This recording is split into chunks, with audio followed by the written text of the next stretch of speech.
ठीक हूँ। मैं अख्तर शहजाद, मैं बिल्कुल ठीक ठाक। आज भी तुम्हारे वास्ते बहुत ही अच्छी वीडियो लेके आए हैं। आओ जरा भाई सब्जी ना गपशप लगाएं। नो नो नो अस्सलाम वालेकुम भाईजान। वालेकुम अस्सलाम। हाँ जी भाईजान। भाईजान टमाटर है कि नहीं गोंगलू ने जी टमाटर ने भाईजान गोंगलू ने देखे गोंगलू नहीं है ए मटर ने जी नहीं गोभी है ए गोभी है जी नहीं ये फलियां ने दिया ए शलजम है जी नहीं कद्दू ने तबीयत ठीक है भाई दी भाई बिल्कुल ठीक ठाक है ए गाजरा ने भाईजान नहीं हाँ तोरियां ने ए मूलियां ने भाईजान नहीं नहीं कमाल करते पे मूलियां ने कहता मूलियां ये की है ये खीरे ने और प्याज ने भाईजान नहीं और वो बताऊं ने वो लेना भाई रेडी तेरी है हाँ जी मेरी रेडी है माल तेरा ही है बिल्कुल मेरा ए की है खीरे ने ए की है ये गोभी ए की है ये फलियां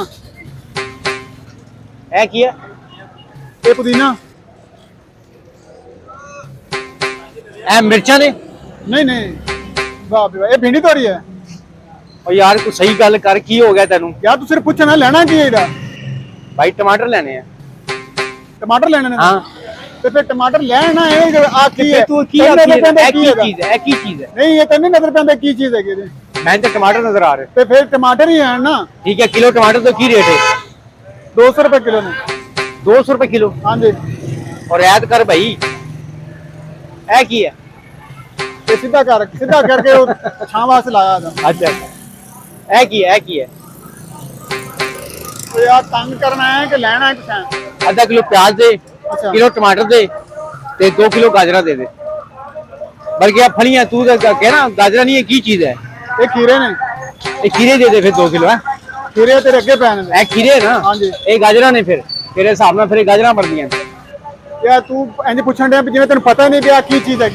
ਇਹ ਕੀ ये ਹੈ? मर्चा ने दिया ऐ की है ये ये भिंडी नींबू तो है नींबू है ने ये भिंडी तोरी है ये नींबू ने तेरे हिसाब ਨਾਲ फिर नींबू है ने हैं की ये दे लेना फटाफट की दे मिनट ला जल्दी कर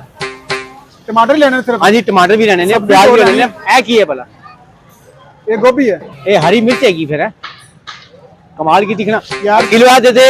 दे किलो टमाटर दे दे 2 किलो आलू दे दे क्या की है खीरे एक खीरे भी दे दे 2 किलो ये खीरे तेरे अगे पैन है ये मिर्चा ने भाजे ने ये हैगी नहीं गाजरा ने है वाली खैर तो मैंने तंग करता पैन मैं तो तंग नहीं करता मैं तू बड़ा मैंने बड़ा कुर्सी पे बैठा देता है हाँ जाओ जी हेलो ये सारे तुसी इकट्ठे ही जे